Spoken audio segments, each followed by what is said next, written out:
Detective Sarah Chen stared at her computer screen in disbelief as the AI system highlighted the killer's face, the same face she'd seen every Christmas for the past 15 years, her beloved Uncle Robert. The revelation sent her coffee mug crashing to the floor, shattering like the perfect family image she'd held dear her entire life. Her hands trembled as she scrolled through the evidence: DNA fragments, gait analysis, and voice pattern recognition that the department's new ARTEMIS AI system had pieced together from decades-old evidence in the notorious Lakeview Strangler case. Sarah had dedicated her career to solving cold cases, but never imagined that the breakthrough technology would lead straight to her mother's brother, the man who had taught her to ride a bike, who had attended every school play, who had walked her down the aisle when her father couldn't. The stakes couldn't be higher: justice for 7 forgotten victims versus the destruction of her family.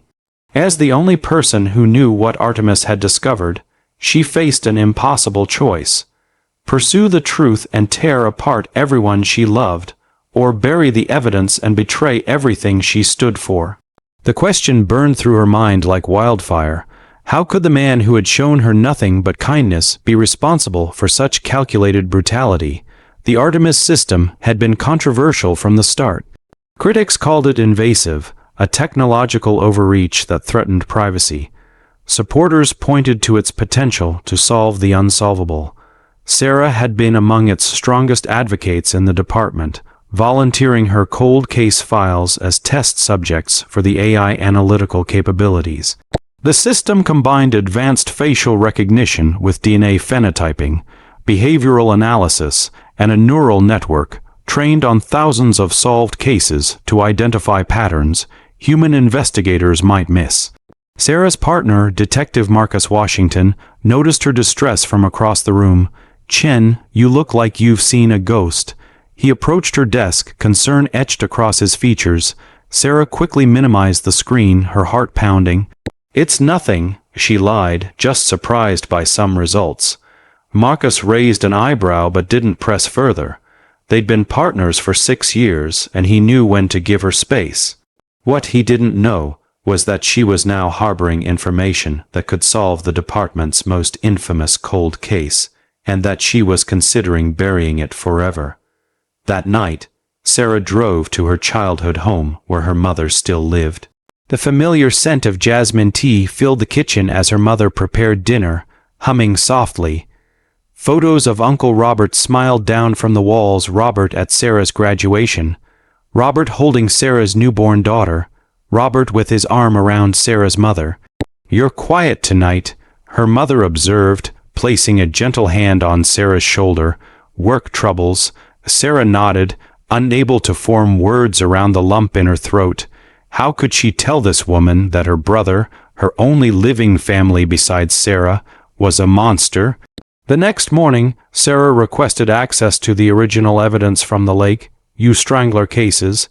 The victims had been diverse, different ages, backgrounds, appearances, but the methodology was consistent: strangulation with a distinctive ligature, bodies posed in public parks. The cases had gone cold in the early 2000s, with the last known victim discovered in 2003. As Sarah reviewed the files, ARTEMIS continued its analysis, building a more complete picture. The system flagged a partial fingerprint that had been deemed unusable by the technology of the time. With enhanced imaging, it now showed enough detail to be matched against the database, a database that included Robert Chen's prints from his military service. Sarah's phone buzzed with a text from her uncle: "Still on for Sunday dinner, making your favorite pot roast." Her stomach churned as she stared at the message. Behind the friendly words, was there a calculating killer? Or had ARTEMIS made a catastrophic error? She had to know for certain before taking any action. She texted back a casual affirmative, then turned to the one person who might help her verify the AI findings without alerting the department: Dr. Eliza Montgomery, the computer scientist who had designed ARTEMIS's core algorithms. Dr. Montgomery agreed to meet Sarah at a quiet cafe away from both the university and the police department. What you're describing is possible, but rare, the scientist explained after hearing Sarah's carefully anonymized scenario. ARTEMIS is designed to flag potential matches with a confidence rating. Anything above 95% is considered actionable, but there's always room for error. Sarah's heart lifted momentarily. So it could be wrong, Doctor. Montgomery stirred her tea thoughtfully. It could be, but if it's correlating multiple evidence types, DNA, fingerprints, behavioral patterns, and still showing high confidence, I'd be inclined to trust it. That's what makes ARTEMIS different from previous systems. It doesn't just match isolated evidence. It builds comprehensive profiles. As Sarah left the cafe, her phone rang. It was Marcus. Chen, where are you? Captain's looking for you. The ARTEMIS results on the Lakeview case just hit his desk, and he's calling a meeting in 30 minutes. Sarah's blood ran cold. She hadn't submitted the results. The system must have automatically forwarded its findings once it reached a certain confidence threshold. I'll be right there, she managed to say, her voice surprisingly steady despite the panic rising in her chest. She had minutes, not days, to decide where her loyalty lay. Sarah raced to the station, her mind whirling with possibilities. Could she discredit the findings, claim a system error? But that would mean deliberately obstructing justice, betraying her oath as an officer. As she pulled into the parking lot, she spotted her uncle's car, the distinctive vintage Mustang he'd restored himself, parked near the entrance. Her heart nearly stopped. Why was he here? Had someone already contacted him? She entered through the side door, avoiding the main lobby, and nearly collided with Captain Rivera. "There you are, Chen," the captain said, his expression unreadable. "Your uncle's here. Says you asked him to come in regarding some family documents for a case." Sarah's mind raced. She had done no such thing. Robert had come on his own, but why? "I'll handle it," she said, trying to keep her voice level. "Where is he now?" The captain gestured toward the conference room. "I put him in there. Seemed like the right thing to do since he's your family. The ARTEMIS briefing will be in my office instead." Sarah nodded, her mouth dry. "I'll just speak to him quickly first, if that's okay." Robert Chen sat calmly at the conference table, his silver streaked hair neatly combed, his hands folded before him. He smiled when Sarah entered, but it didn't reach his eyes. "Niece," he said quietly, "I think we need to talk." Sarah closed the door behind her, her hand instinctively moving toward her service weapon. "Why are you here, Uncle Robert?" she asked, remaining standing. He sighed, suddenly looking older than his 62 years. "Because I know what your new computer system has found. I've been expecting this day for a long time." The confession hung in the air between them, confirmation of her worst fears. "Why?" she whispered, the single word containing a universe of questions. "I didn't come to explain or excuse," Robert said, his voice steady. "I came to spare your mother the shock of seeing me arrested at her home, and to ask one favor.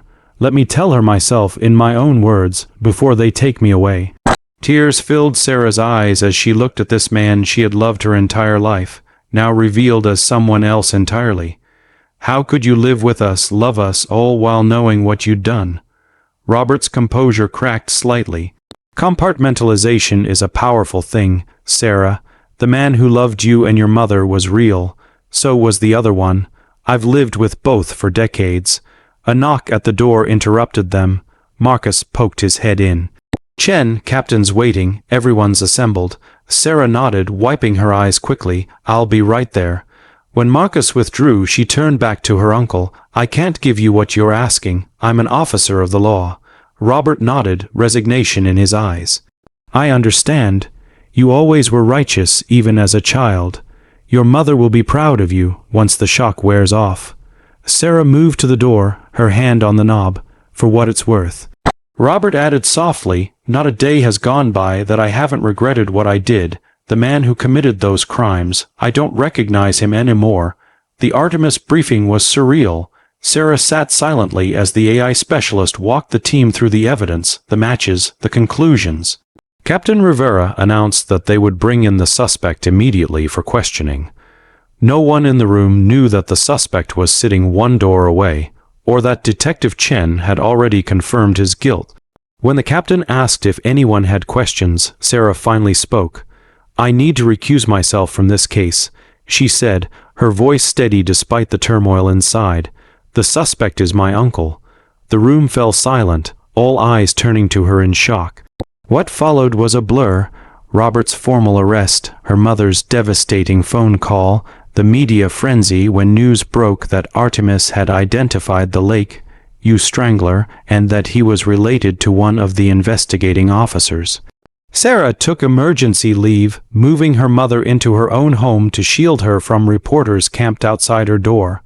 The department launched an investigation into Sarah's conduct, standard procedure when an officer had a personal connection to a case. Though she was eventually cleared of any wrongdoing, the suspicion lingered in some colleagues' eyes.